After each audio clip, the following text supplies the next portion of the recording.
첫 번째 순서는 주간 투자 전략. 네, 주식시장 프리뷰 발표드리겠습니다. 주식시장은 다음 주 바이든 행정부 출범 예정에 따라서 이 바이든 행정부에서 발표할 추가 부양책 규모에 집중할 전망입니다. 이 전일 CNN은 추가 경기 부양책 규모가 2조 달러에 달할 것이다라고 보도를 했는데요. 이는 글로벌 IB들의 당초 예상이라든지 아니면 민주당 원내대표의 요구액보다 더 큰 규모였습니다.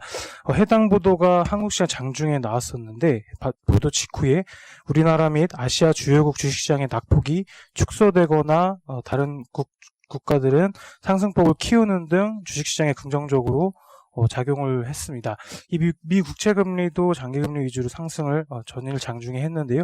대규모 부양책에 따른 경기 개선 기대감이 지속되고 있고, 또한 외국인 투자자가 그동안 국내 주식시장에서 적극적으로 차익 실현했습니다만 전일에 대규모로 현선물 순매수를 기록했다는 점에서 외국인의 자금 흐름도 순매수로 바뀔 가능성이 전일 시사되었습니다. 이와 동시에 주식시장의 멀티플이 워낙 높다 보니까 할인율 부담이 높아져서 주식시장이 부정적일 수 있겠다는 우려들도 같이 커지고 있습니다. 다만 저희가 예상했던 이 주식시장의 변곡점을 만들어낼 명목금리 수준까지 아직 도달하지 못했고, 그리고 연준의 통화정책도 전일에 파월 의장이 연설에서 확인할 수 있다시피 테이퍼링이라든지 금리 인상을 논의하기에는 이르다라는 점을 고려했을 때는 할인율 부담보다 아직은 이 경기 개선세에 집중해야 될 국면이 아닐까 생각합니다. 투자 전략 측면에서는 앞에서 말씀드렸다시피 경기 개선 기대고 금리 상승 구간에서 상대적으로 멀티플 부담이 높지 않고, 그리고 물가가 높아짐에 됨에 따라서 펀더멘탈 개선세가 빨라질 수 있는 업종에 주목해 볼 필요가 있습니다. S&P 500 대상으로 2011년 이후에 기대 인플레와 매출액 간 상관관계를 고려해보면 소재 에너지, 음식료, 자본재 업종이 이런 종목의 업종에 해당할 수 있었습니다. 이 또한 바이든 행정부 출범 전후에 경기 기대의 본격화에 따라서 우리나라 측면에서는 미국향 수출주 비중도 확대하는 전략이 유효해 보입니다. 이에 따라서 관심 업종으로는 반도체와 2차전지, 그리고 화학과 건설과 같은 경기 민감주를 꼽을 수 있겠습니다. 이상입니다. 기관 외국인 개인 수급 동향까지, 수급 동향 또는 수급 전망까지 좀 코멘트 부탁드릴게요. 예, 외국인 투자자 최근에 10거래일 연속 코스피 200 선물 시장에서 순매도 하면서 어느 정도 우려를 키웠습니다. 우리나라 수급 주체별로 보면은 외국인 선물 시장에서 영향을 미치면 그게 기관 투자자, 지금 기관 투자자에서는 금융 투자 그리고 연기금이 가장 비중이 높은데요. 외국인이 선물 순매도하면 기관이 프로그램으로 현물에서 순매도를 내는 역할을 하게 됩니다. 앞에서 말씀드렸다시피 외국인 투자자들이 최근에 선물에서 많이 빠져나갔습니다만 전일에 8,000계약가량 되돌리면서 향후에 다시 한번 국내 주식시장의 익스포저를 키울 수 있다는 점을 시사를 했기 때문에 1월물 만기가 어제 지났는데 기관 투자자의 순매도 속도는 좀 줄어들 수밖에 없고요.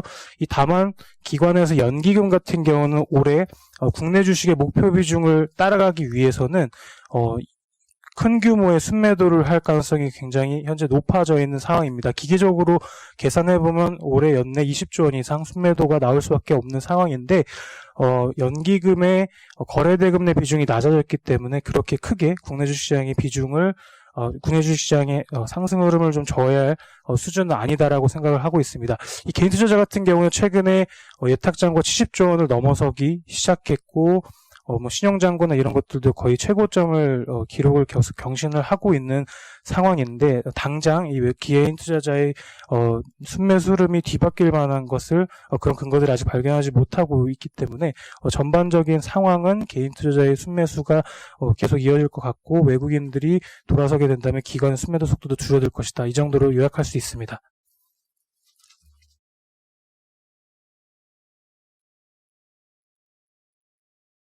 다음은 중국 스파 코멘트.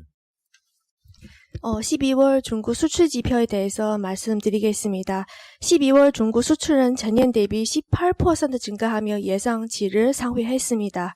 수출이 재차 서프라이즈를 기록한 것은 글로벌 수요 회복에 기인합니다. 중국 컨테이너 운임 지수가 12월 이후 더욱 가파르게 상승하는 모습입니다. 또한 코로나 이후에 중국은 꾸준히 반사 이익을 받아왔습니다. 주요 선진국과 다르게 중국은 소비보다 생산이 먼저 회복했습니다. 따라서 중국 수출이 전체 글로벌에서 차지하는 비중은 과거 5년 평균치인 12%에서 올해는 14%로 높아졌습니다. 12월 주요 수출 품목별로 보면 코로나 방역 관련 용품의 수출 증가율이 여전히 높은 레벨을 기록했고 기계 전기 상품, 전자제품 중에 핸드폰과 자동 데이터 처리 설비는 모두 두 자릿수 증가율을 기록했습니다. 중국 수출은 글로벌의 주요 생산 대체 역할과 경기 개선에 따른 수혜를 동시에 받고 있습니다. 올해 연간으로 중국 수출은 한 자릿수대 후반 증가율을 유지하면서 견조한 흐름을 이어갈 전망입니다. 이어서 중국 시장에 대해서 좀 간단히 업데이트해 드리겠습니다. 우선 최근 중국 내부에서 코로나 재확산이 이슈가 되고 있는데요. 이번에 봉쇄되었던 도시가 시자주앙시입니다. 환자가 급증세를 보였던 도시 전체가 코로나 검사하기 때문에 방역 경험으로 작년 초와 같이 전국 범위의 락다운이 일어나지 않을 것이라고 봅니다. 시자주앙시가 위치한 허베이성은 중국 전체 GDP에서 약 4% 차지합니다. 그래서 경제 미주수 영향이 상당히 제한적인 것이라고 봅니다. 다만 오프라인 소비 그리고 생활 서비스 관련 업종의 회복이 더딜 수 있을 것 같습니다. 연초 이후에 중국 주식시장이 CSI 300 기준으로 약 5% 상승해서 좋은 퍼포먼스를 보이고 있습니다. 기관들이 업종 쏠림 현상이 약화될 수 있는 우려가 있어서 최근 이틀 동안 장종이 상당히 좀 변동성이 커진 상황입니다. 하지만 대규모 기관과 외국인 신규 자금이 꾸준히 유입되고 있어서 이와 같은 견조한 상승 흐름이 최소 4월까지는 이어질 것으로 예상합니다. 4월까지는 중국 정치국회의 그리고 바이든 정부 출범 이후의 미중 관계 등이 향후 주요 체크해야 할 내용이라고 생각합니다. 더욱 자세한 내용은 다음 주에 자료를 통해서 다시 말씀드리겠습니다. 이상입니다.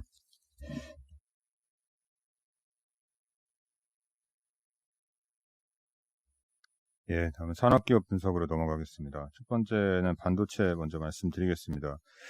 어제 TSMC가 실적을 발표를 했습니다. 4분기 실적을 발표를 하면서 어제 주가가 한 6% 정도 올랐고요. 장 초반에 한 12% 정도 올라가다가 이제 하반에 약간 좀 조정을 받았습니다.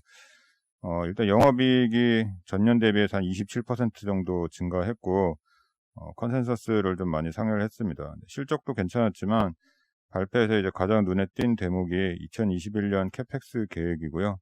2020년에 170억 달러를 집행을 했고 그 전년도에 한 100억 달러 정도였습니다. 근데 올해는 시장 예상을 크게 이제 상회하는 250억 달러에서 280억 달러, 거의 30조 원 가까이를 투자한다라고 얘기를 했고요.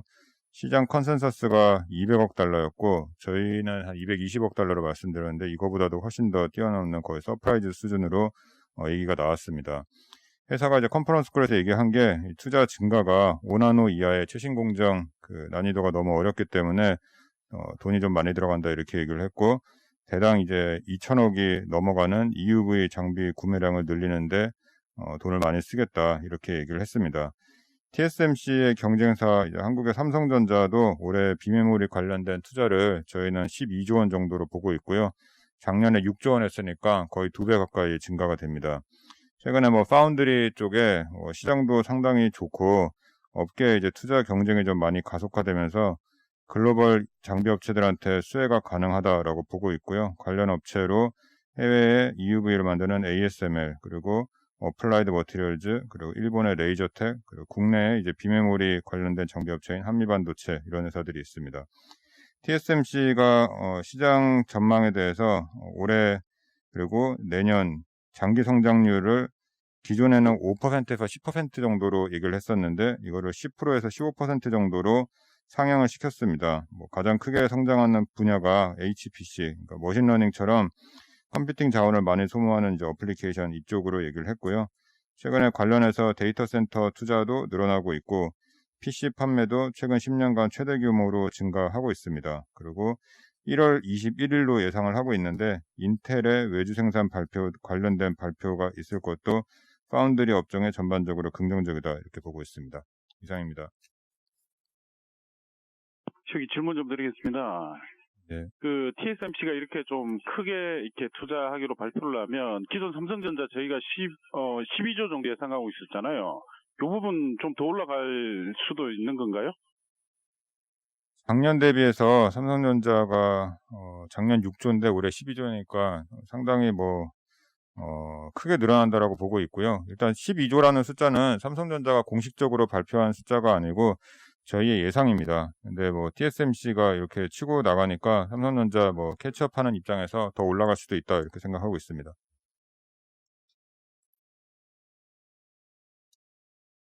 다음은 2차전지 발표하겠습니다.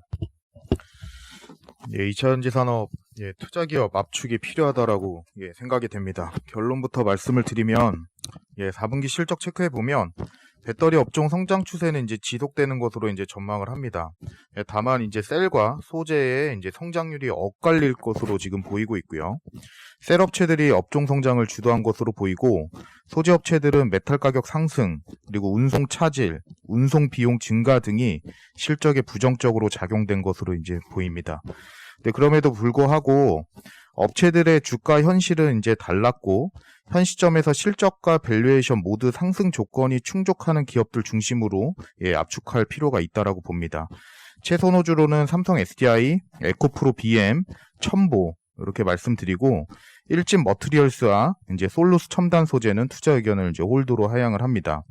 우선 4분기 2차전지의 가장 강력한 수요라고 볼 수가 있는 게 이제 전기차인데 전기차 판매량이 이제 크게 확대됐음에도 불구하고 성장의 온기가 밸류체인 전체로 이어지지는 않았는데 이유를 찾아보면 그림 5번 보시는 것처럼 셀업체들의 생산 설비 지리적 이점 효과가 실적에 긍정적 요인으로 작용했을 것으로 이제 보고 있습니다.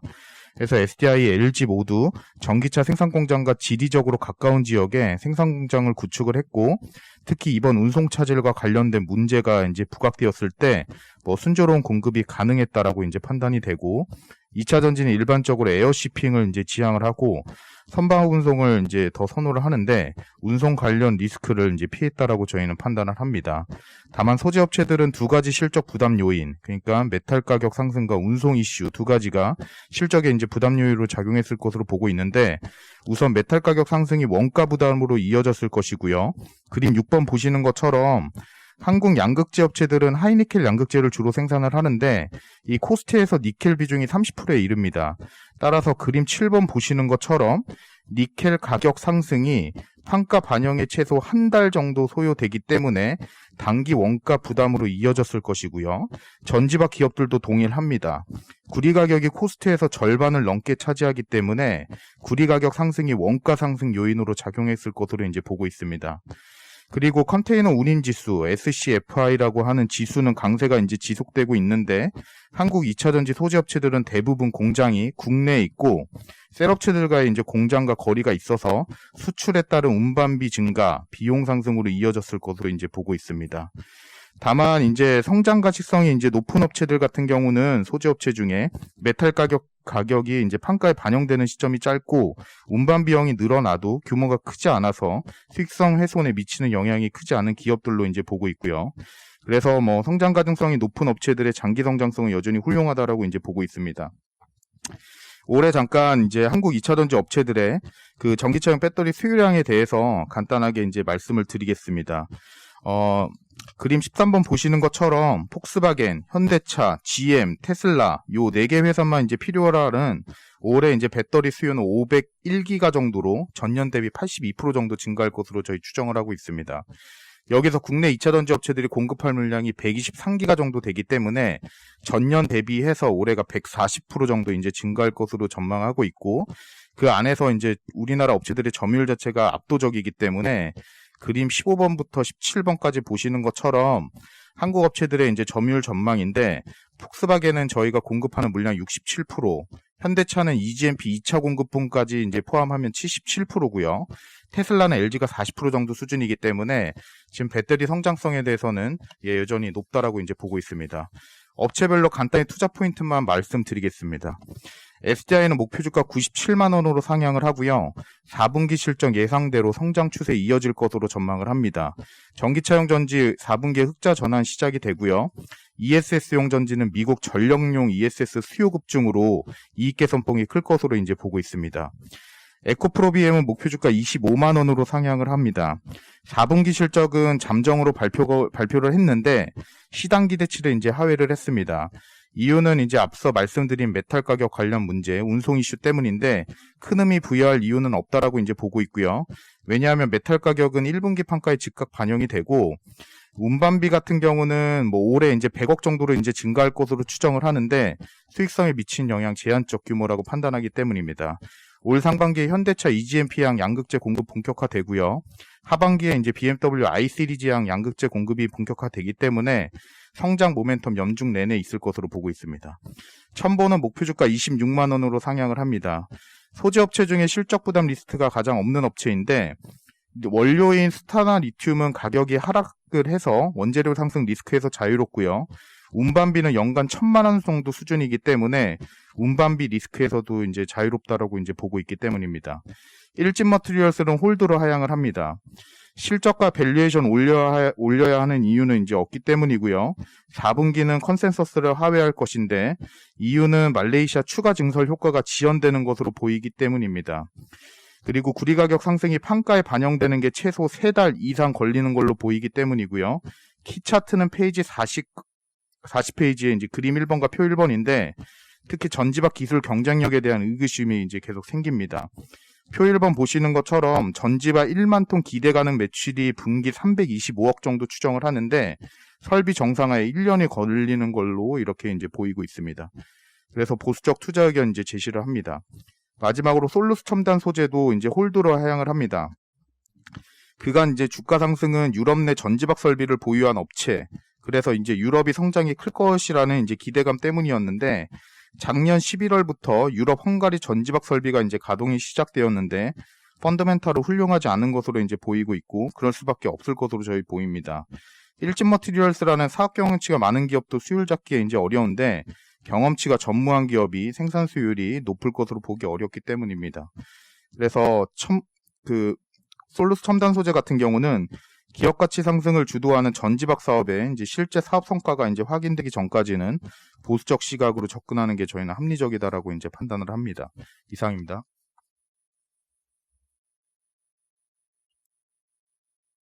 질문 좀 드리겠는데요. 셀 업체 중에서 LG 에너지 솔루션 같은 경우는 이번에 코너 하드 때문에 상당금 설정된지 좀 궁금하고요. 그 다음에 셀 업체들이 자동차 메이커별로 보면은 EV가 현재는 소수 모델이잖아요. 근데 이게 만약에 각사별로 EV 모델이 많이 늘어나게 되면은 요구하는 배터리 형태라든가 뭐 이런 게 달라질 텐데 그런 거에 이제 고객 요구에 부응하다 보면은 영업이익률이나 이런 거 좀 미치는 영향이 없을까요? 일단 이제 첫 번째 고객 비용 보상과 관련돼서는 워런티로 뭐 어느 정도의 이제 비율을 갖고 쌓는지는 이제 알 수는 없지만 일단 쌓아놓고 있는 상황이고 현재까지는 이제 추가로 충당금 설정과 관련된 얘기는 없습니다. 당연히 이제 리콜 비용과 관련된 리스크는 항상 이제 갖고 가는 이제 리스크이기 때문에 그 부담 자체는 저희가 지금 주가에는 이미 다 반영된 이슈이지 않나라고 저는 그렇게 보고 있습니다.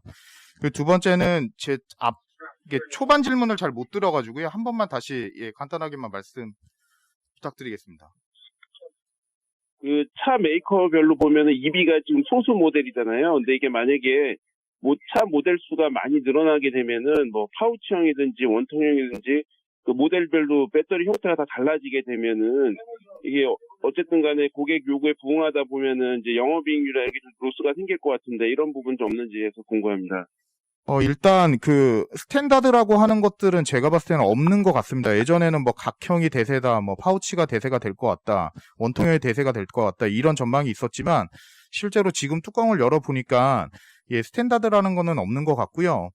그 안에서 결국에는 LG 에너지 솔루션은 원통형과 파우치로 지금 밀고 있는 거고, SK 이노베이션은 이제 파우치입니다. 그리고 삼성 SDI는 파우치, 원통형, 그리고 각형까지 이제 다 공급이 가능하기 때문에 지금 뭐 가지고 있는 기술과 관련돼서는 뭐 고객사들이 선호하는 그런 기술 대응을 충분히 할 수 있다라고 이제 볼 수가 있을 것 같아서 뭐 그 부분과 관련돼서는 뭐 수익성에 뭐 훼손을 미친다 뭐 그런 연관성은 있다라고 조금 보기는 어렵다라고 저는 봅니다. 질문 좀 드리겠습니다. 예, 질문하세요. 여기 네. 그 소재업체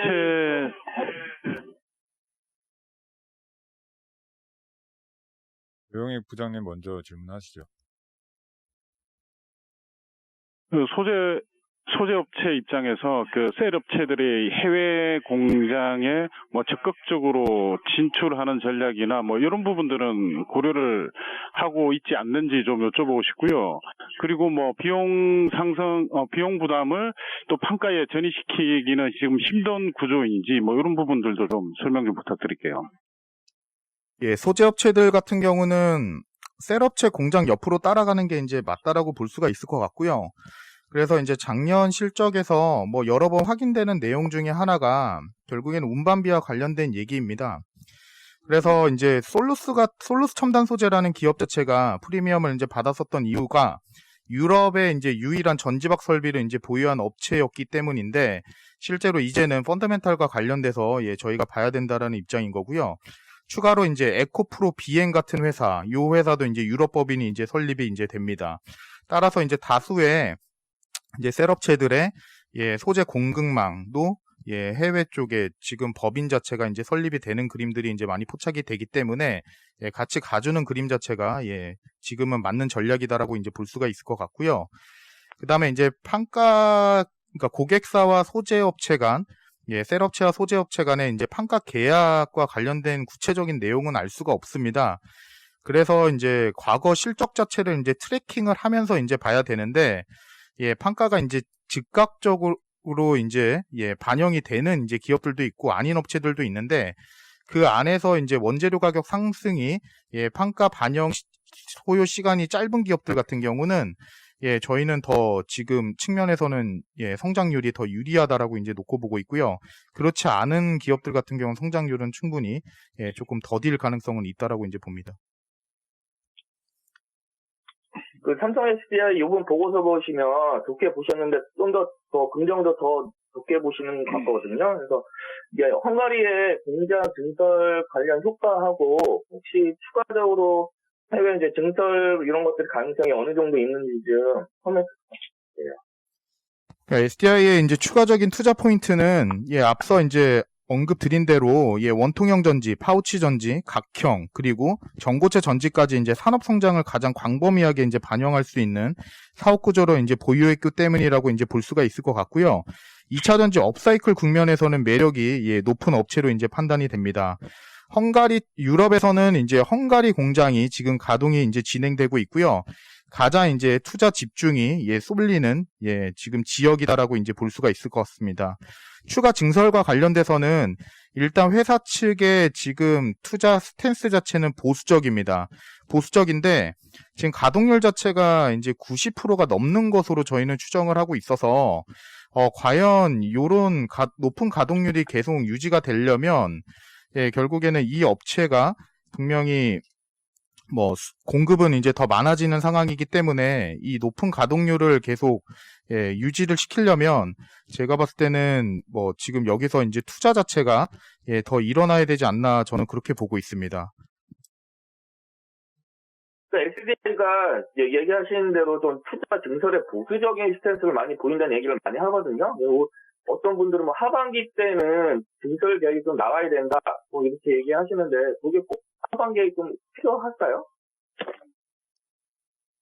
올해는 제가 봤을 때는 뭐 그거에 대해서는 이제 다양한 이제 시나리오가 있기는 한 것 같아요. 근데 그 뭐 일단 회사 측의 이제 공식적인 스탠스 자체는 보수적이고요.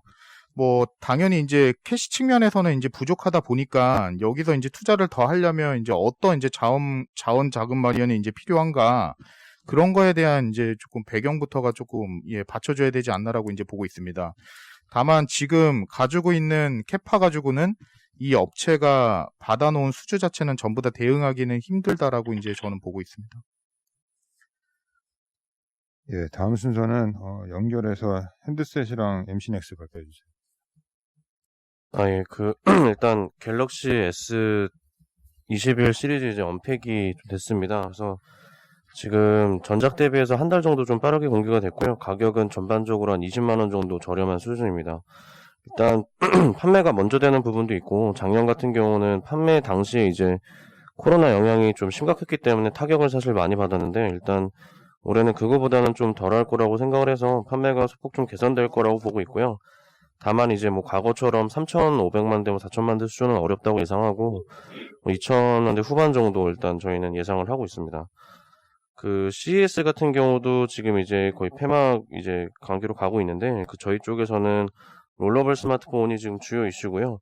LG 같은 경우는 이제 컨셉 영상이 공개가 됐는데, 일단 6.8인치 메인 디스플레이가 이제 옆에 버튼을 누르면 7.4인치로 좀 확대되는 그런 구조입니다. 이번에 이제 CES에서 좀 상도 받고 나름 이제 관심이 많이 있어서 전반적으로 지금 폼팩터가 새로운 폼팩터로 계속해서 좀 확대될 거라고 보고 있고요. 그다음에 이제 향후 스마트폰은 폴더블, 롤러블 스마트폰 쪽으로 확대가 되면서 소비자들한테 이제 반응이 좋은 쪽으로 좀 더 이제 주된 방향성이 될 거라고 예상을 하고 있습니다. 네, MC넥스를 이제 목표 주가를 기존 46,000원에서 69,000원을 상향을 했고요. 지금 올린 배경은 최근에 이제 전장 쪽, 특히 이제 자율주행 관련된 이슈들이 좀 부각이 되면서 관련된 업체들의 이제 멀티플이 좀 상향되고 있고, 애플 쪽의 진출 가능성이 기존에 생각했던 것보다 좀 더 빨리 진행될 가능성이 높아서 좀 밸류에이션을 기존 대비해서 기존에 이제 과거 동사의 히스토리컬 밸류에이션을 적용했었는데, 지금은 이제 국내 피어들 대비해서 좀 더 10% 정도 할인된 수준, 프리미엄을 준 수준으로 적용을 했습니다. 4페이지 보시면 지금 최근에 이제 저희 쪽에서는 캠트로닉스라고 하는 업체가 밸류에이션이 20배까지 이제 지금 올라가 있는 상황이고요. MC넥스 같은 경우는 주가가 최근에 좀 오르긴 했지만 여전히 이제 올해 기준으로 PER 10배 수준에 머물러 있는 상황입니다. 이제 말씀드린 대로 이 자율주행 쪽 관련돼서 이제 올해부터 본격적으로 매출이 좀 시작이 되고요. 이게 이제 DCU라는 통합 제어 시스템인데, 이게 만도 쪽으로 이제 나가기 시작을 할 겁니다. 올해 한 200억 정도 예상을 하고요. 내년에는 1,000억 정도 지금 제가 예상하고 있습니다. 그래서 이게 이미 이제 LG 이노텍하고 하고 있는 상황이기 때문에 전혀 새로운 건 아니지만, 일단 자율주행이 되려면 이 부품이 꼭 필수적으로 필요하기 때문에 관련해서 좀 더 이제 향후 모멘텀이 생길 거라고 기대를 하고 있고요. 저기 음소거 좀 부탁드립니다. 미팅 참석자가 별표 6번을. 네, 이외에도 이제 애플 쪽으로 이제 빠르면 올해 늦어도 내년 정도에 이제 추가적으로 진출할 거로 예상했는데, 모든 참석자의 최근 이제 보고되었습니다. 상황을 좀 보면은 아이폰 13이 이제 올해 하반기에 나오는데, 거기에 이제 TOF 3센싱 모듈이라는 부품이 지금은 아이폰 12에는 프로 모델 2개에만 이제 적용이 되지만, 올해 같은 경우는 4가지 모델에 다 적용될 가능성이 높습니다. 근데 이제 LG노텍이 4가지 모델을 다 하긴 어렵고, 기존의 오필름이라는 중국 업체도 지금 미국 블랙리스트에 올라가서 이제 퇴출되는 분위기로 가고 있기 때문에 MC넥스한테 좀 기회가 생겼다고 보고요. 빠르면 올해 이제 한 가지 모델에 들어갈 수 있어서 그런 것들이 향후 이제 멀티플 확대 요소로 좀 작용을 하지 않을까 예상을 하고 있습니다. 실적은 5페이지 보시면 올해 영업이익은 1,072억, 내년에는 1,440억 원으로 최대치를 내년에 이제 기록할 것으로 예상을 하고 있고요. 지금 기존 삼성 스마트폰 같은 경우는 이제 출하량이 계속 회복하고 있는 상황이고, 추가적으로 전장도 이제 지금 현대차 그룹이 수요가 회복이 될 거고, 그런 말씀드린 신제품, 그 다음에 이제 애플까지 확대가 되면 계속해서 실적은 우상향하는 그림으로 좀 나아갈 거로 예상을 하고 있습니다. 지금 실적이나 밸류에이션 모두 이제 올라갈 수 있는 국면이어서 주가가 올랐지만 좀 적극적인 매수가 좀 필요하다고 생각을 하고 있고요. 자료에는 지금 없지만 지금 한 가지 좀 이슈가 있어서 말씀을 드리면은, 샤오미가 지금 뉴스에서 미국의 이제 추가적인 위험 리스트로 이제 올라갔다고 지금 이제 뉴스가 나왔습니다. 중국 공산당 군과 이제 연결된 리스트로 올라갔다고 좀 뉴스가 나와서, 일단 이 내용은 좀 참고를 좀 하시면 좋겠습니다. 전반적으로 이거는 부품 업체들한테는 긍정적이라고 일단 판단하고 있습니다. 예, 다음 순서는 현대 엘리베이터. 네, 현대 엘리베이터 말씀드리겠습니다. 지금 제목에 현대 엘리베이로 돼 있는데, 이 회사명은 현대 엘리베이터가 맞는데, 저희가 상장할 때 당시 현대 엘리베이로 어떤 착오가 있었던지 그렇게 한 것 같고요. 현재까지 이어지고 있습니다. 결론적으로 투자 의견 바이 목표주가 56,000원을 제시하겠습니다. 이 56,000원의 산정 방법은 최근 2년간의 밸류에이션 평균치를 썼고요. 참고로 글로벌 평균도 29배 정도 나오고 있기 때문에 저희가 이 정도의 밸류에이션을 하는 건 크게 무리가 없다고 일단 판단을 하고 있습니다. 동사 같은 경우는 이제 6페이지의 모델을 봐주시면 사실상 수익 구조는 내수 기반 기업이라고 보시면 될 것 같고요. 일부 중국 수출이 있습니다. 이 현대 엘리베이터 같은 경우는 현재 현대그룹의 지주회사 성격을 띠고 있기 때문에 자회사로 반얀트라 호텔이라든지 12년간 현재 금강산 관광이 안 돼서 매출이 없긴 하지만 현대 아산 같은 이제 일부 남북경협 관련 기업이 좀 포함되어 있다고 보시면 될 것 같습니다. 실질적으로 현재 이 기타 사업 쪽에서는 특별히 매출에 대한 기대 요인은 없는 것 같습니다만, 결론적으로 이 회사의 매출 대부분은 국내 엘리베이터 시장에서 나온다고 보시면 될 것 같고요. 현재 엘리베이터 시장이 2018년, 19년까지는 국내에서 주택 건설 경기가 그렇게 좋지 않았기 때문에 매출 감소가 있었던 거는 사실입니다. 하지만 그 매출 감소폭이 굉장히 마일드한데요. 그 이유는 우리 대한민국이 도시화가 많이 진행이 됐기 때문에 엘리베이터의 교체 수요나 정비 수요가 좀 안정적으로 나오기 때문입니다. 작년 하반기부터 주택 건설 시장이 좀 강세로 전환이 됐고요. 당사 건설 섹터에서도 관련된 레포트가 계속 나오고 있는 걸로 알고 있습니다. 그래서 사실상 주택 건설 경기가 회복되고 있기 때문에 아파트들이 지어지는 과정에서 엘리베이터 수요가 살아날 거다는 게 이 투자 포인트의 핵심으로 봐주시면 될 것 같습니다. 이상입니다. 예, 다음 순서. 현대 엘리베이터 질문 좀 드릴게요. 매출 비중은 표에서 나와 있는데 이익 비중에서 엘리베이터 생산 판매랑 유지 보수랑 좀 구분하면 어느 수준인가요? 전반적으로는 유지 보수 쪽이 마진이 조금 더 좋은 걸로 알려져 있는데 그렇게 차이는 크지 않다라고 회사 쪽에서 말씀을 주고 있으십니다. 예, 다음 순서는 포스코 발표하겠습니다. 네, 포스코 목표 주가 35만 원으로 기존 대비 7.7% 상향을 했고요. 올해 내년 EPS를 10.8%, 5.8% 상향을 했습니다. 목표 주가는 PBR 0.65배에 해당되고 저희가 예상하는 배당 수익률은 3.2%입니다. 목표 주가 상향 근거는 ASP 상향을 반영했기 때문이고요. 2021년 영업이익은 연결 기준 3조 7,361억 원으로 작년 대비 56% 증가할 걸로 예상을 하고 있습니다. 4분기 실적은 기대치 부합할 걸로 예상을 합니다. 저희 8,469억 원 연결 영업이익 예상하고 있고 컨센서스가 8,300억이기 때문에 소폭 상회에서 유사할 걸로 보고 있습니다. 지금 관심은 이제 두 가지 측면에서 볼 필요가 있는데요. 지금 철광석 가격은 170달러를 높은 수준 유지가 되고 있고 중국의 HR 가격은 고점 대비 12월 중순에 있었던 고점 대비 약 10% 빠져 있어서 수익성이 좀 훼손되는 이런 이제 단기적으로 나오고 있습니다. 그렇지만 저희가 판단하기에는 결국 주가 판단인데 시간을 두고 다시 ASP 인상이 있을 거라고 보고 있고요. 저희가 상반기까지는 경기 확장세에 대한 컨빅션이 있는 그런 전망들을 갖고 하우스비 자체가 갖고 있어서 적어도 2분기가 시작될 때까지는 철강 기업들의 주가가 피크아웃 할 거라는 걱정을 하지 않아도 되겠다 이렇게 판단을 하고 있습니다. 이상입니다. 예, 다음은 컴투스 발표하겠습니다.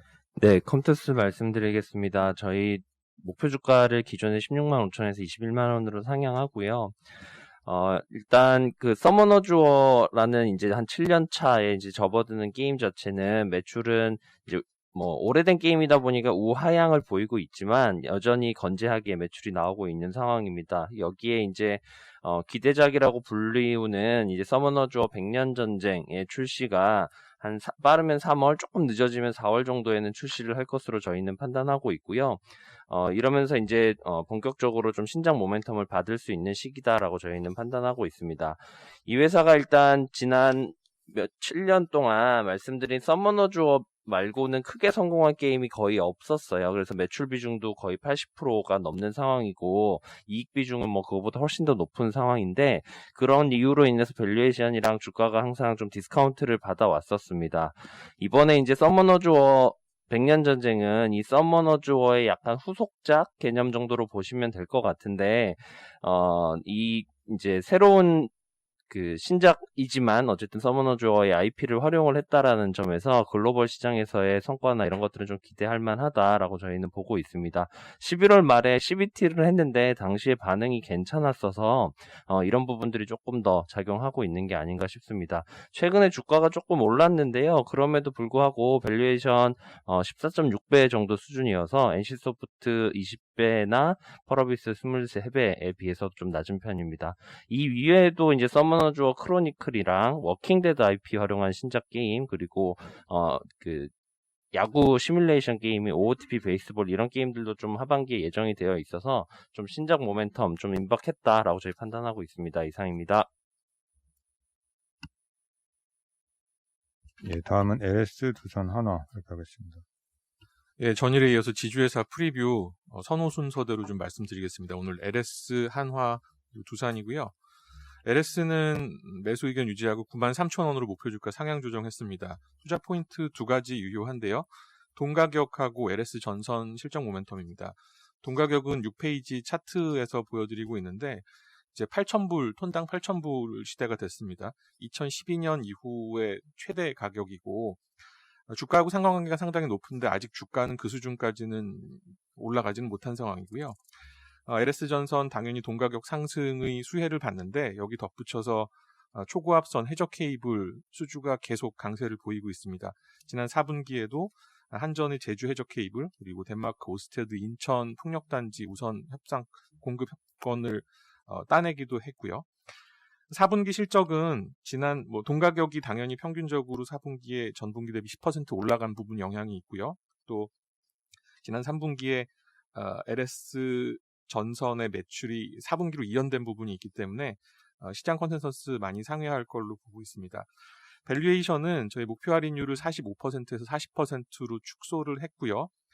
비상장 계열사들 실적 전망치 상향 그리고 적용 배수를 PBR 0.9배에서 1.1배로 상향한 것들 반영을 해서 93,000원으로 상향 조정했습니다. 다음 한화이고요. 목표 주가 역시 4만 원으로 상향했습니다. 투자 포인트는 안정적인 방산에 신사업을 계속 확대하고 있다라는 거고요. 아시는 것처럼 니콜라 투자를 통해서 이제 수소 사업 진출을 했고 하나솔루션이 유상증자 1.2조를 하면서 태양광하고 수소 사업 투자 계획을 발표를 했습니다. 그리고 얼마 전에는 에어로스페이스가 세트레가이 지분 인수를 하면서 우주 사업도 강화하겠다는 의지를 보이고 있습니다. 4분기 실적은 무역 부문 구조조정 비용을 반영을 하면서 비용이 좀 들어가서 시장 컨센서스 대비해서는 하회할 걸로 보이고요. 밸류에이션 변경 레셔넬은 목표 할인율 45%는 유지하고요. 상장자회사들 주가 변동 반영을 했습니다. 마지막으로 두산입니다. 저희 홀드 의견 유지하고요. 목표 주가는 주가 상승 반영해서 5만 원으로 상향 조정했습니다. 어저께 그 두산 인프라코어 뉴스 나오긴 했지만 어쨌든 유동성 확보는 계속 진행이 되고 있고요. 유동성 확보가 최종적으로 성공하게 되면 이제 미니 그룹으로 재편이 됩니다. 외형 축소가 불가피하고 당연히 이제 2020년에는 배당을 못 줄 텐데 그 이후에도 배당금에 대해서는 2019년 연간 5,200원 배당 이런 거는 이제 기대를 당연히 접어야 될 것 같습니다. 4분기 실적은 전분기보다는 자체 사업이 좀 올라가고 있는데 의미가 없는 게 작년 말에 모트롤 처분했고 그리고 두산타워도 처분한 것 때문에 이제 임대 수입이 줄어들기 때문에 올해부터는 자체 사업 영업이익은 좀 레벨 다운되는 모습을 보일 겁니다. 이상입니다. 네, 다음은 클래시스 발표하겠습니다. 네, 클래시스 프리뷰 자료 발표하겠습니다. 연결 매출액 영업이익 컨센서스에 부합할 것으로 예상하고요. 소모품 매출 비중이 확대되어서 매출 종이익률은 견조하겠으나 성과급 지급에 따른 판관비 증가로 영업이익률은 분기 대비 감소할 것으로 전망합니다. 특히 연말 성수기 효과가 기대되었지만 사회적 거리두기 2.5단계 여파로 국내 영업이 제한되어서 내수 매출은 감소가 예상되고요. 코로나19가 재유행되면서 이제 수출 둔화 또한 우려가 되었지만 락다운, 셧다운 등 이런 물리적 제약이 없는 상황에서 해외 영업과 주문 정상화는 이어지는 추세로 수출 회복세가 내수 부진을 상쇄할 것으로 기대합니다. 또한 이제 거리두기 2.5단계와 이제 겨울철 냉각 지방 제거 기기 알파 시술 감소에도 불구하고 전반적인 미용 시술 수요는 여전히 지속되고 있는 것으로 분석되고요. 국내외 견조한 소모품 매출 증가가 전망됩니다. 저희는 지난해 코로나 여파에도 상대적으로 견조한 수출을 시현했고 올해 백신 공급에 따른 진정세가 예상이 됨에 따라 본격적인 수출 기반 실적 고성장이 전망이 되어서 투자 의견 바이 그리고 목표 주가 21,000원을 유지하도록 하겠습니다. 이상입니다. 다음은 코인테크. 네, 코인테크 말씀드리겠습니다. 결론적으로 말씀드리면 2차 전지 장비 업종에 대해서도 한번 관심이 필요하다는 생각을 가져볼 수 있을 것 같고요. 코인테크는 올해 작년 부진을 올해 이제 실적이 매출액이 더블 이상 성장하면서 기대가 된다는 말씀 먼저 드리겠습니다. 이 업체 같은 경우에는 2차 전지 공정 자동화 시스템 구축 업체라고 보시면 될 것 같고요. 해외 진출 시 가장 큰 핵심인 인건비 절감과 공정 수율에서 동사의 장비가 도움이 된다라고 보시면 될 것 같습니다. 동사의 메인 고객은 LG화학과 삼성 SDI고요. 전공정 물류 자동화 설비 같은 경우에는 거의 독점적으로 납품을 하고 있다라고 보실 수 있을 것 같습니다. 다만 작년 같은 경우에는 이 업체들에 대한 투자가 부진했었기 때문에 작년 매출은 53% 정도 감소한 430억을 기록할 전망이지만 수주가 조금씩 회복되고 있고 2021년부터는 다시 한번 기대를 해볼 수 있을 것 같습니다. 올해 매출 저는 1151억 원을 전망을 하고 있고요. 고객사의 투자가 이제 북미 쪽을 시작으로 해서 폴란드, 중국, 헝가리까지 계속된다 그러면은 한 총 1,500억 정도의 신규 수주가 가능하다라고 보실 수 있을 것 같고요. 또한 국내 메이저 설비 업체들에 대한 레퍼런스를 활용해서 해외 로컬 2차 전지 기업에도 납품이 가능한 개연성이 있다라고 보실 수 있습니다. 올해 기준 멀티플 PER 12.5배고요. 2차 전지 장비 업종들 평균 한 18배 대비해서는 현저한 저평가로 판단이 되고 있고 이런 공정 자동화 업체들이 보통 이제 과거에 멀티플 높게 받았던 부분이 있기 때문에 코인테크가 올해 이제 매출 성장에 대비해서 멀티플 리레이팅 또한 기대할 수 있는 부분도 있다는 말씀을 드리겠습니다. 이상입니다. 미국 법인 올해 설립 계획인데 투자 규모와 그다음에 북미 쪽 진출 전략 좀 코멘트 부탁드리겠습니다. 일단 이제 미국 법인 같은 경우 회사에서는 언론 보도상으로 해서 이제 설립을 된다라고 하는 부분이 분명히 있었는데 이 부분 같은 경우에 선행돼야 되는 과제가 LG화학과 미국 GM의 그 공장에 대한 설립 부분인 것 같습니다. 그 부분이 진행된다고 했을 때는 일단은 공장 설립을 할 수 있을 것 같은데 동사의 공장이라는 게 뭐 제조 설비가 따로 필요한 게 아니고 공간 확보만 되면은 이런 물류 자동화 설비를 한국에서 수출하면 되는 개념이기 때문에 큰 캐펙스 규모는 토지 말고는 안 들어간다라고 보시면 될 것 같습니다. 이상입니다. 저기 표 2번 좀 질문 드릴게요. 네. 19년 대비 20년 매출이 급격하게 빠진 회사는 피어 그룹에서 코인테크밖에 없거든요. 뭐 아마 외부 환경은 다 비슷했을 것 같은데 얘네만 특별히 이런 이유가 있는 건가요? 뭐 코인테크만 있다는 건 아니고 코인테크가 유난히 더 빠져 보인다는 건 맞는 것 같고요. 왜냐하면 이 회사 같은 경우에는 기본적으로 해외 공장에 대한 설비 투자가 이루어져야 되지만 설치가 되는 부분인데 작년에 생각해 보시면 코인테크가 수주받았던 부분이 코로나19 때문에 다 진행이 안 됐기 때문에 진행률 기준으로 매출을 인식한 동사의 특성상 매출이 더 까져 보이는 효과라고 보시면 될 것 같습니다. 예, 다음은 솔로엠 발표하겠습니다. 네, 상장 예정 기업 솔로엠 말씀드리겠습니다. 이 회사는 삼성전기의 파워 모듈 부문과 이제 ESL 부문이 분사하면서 설립된 기업입니다. 이제 포인트는 크게 두 가지인데요. 우선 본업인 파워 부문이 이제 구조 조정과 신규 출시한 3-in-1 보드의 판매 호조로 좀 양호한 성장세로 돌아섰다는 점이고요. 이제 두 번째는 이제 신사업인 ESL 부문에서 폭발적인 성장세가 나오고 있다는 점인데요. 이제 ESL은 이제 전자식 가격 표시기입니다. 이제 동사 같은 경우는 글로벌 ESL 시장 점유율 30%의 3위 기업이고요. 작년 말 이제 5,500억 규모의 신규 수주를 하면서 올해부터 폭발적인 매출 성장이 나올 것으로 보고 있습니다. 올해 예상 PER은 공모가 기준 7.0에서 7.9배 수준이고요. 이제 피어 그룹을 보면은 이제 파워 모듈, TV용 파워 모듈을 담당하는 한솔 테크닉스가 9.8배, 그리고 글로벌 2위 ESL 사업자인 프라이서가 38.4배에 거래되고 있습니다. 참고로 동사 ESL 사업 가치가 이 프라이서의 멀티플 절반인 이 20배만 적용하여도 현재 그 예상 시가총액 상단을 모두 설명 가능하기 때문에 밸류에이션 매력이 굉장히 높다라고 말씀드리겠습니다. 수혜 측일은 오늘이 마지막이고요. 상장 예정일은 2월 2일입니다. 이상입니다.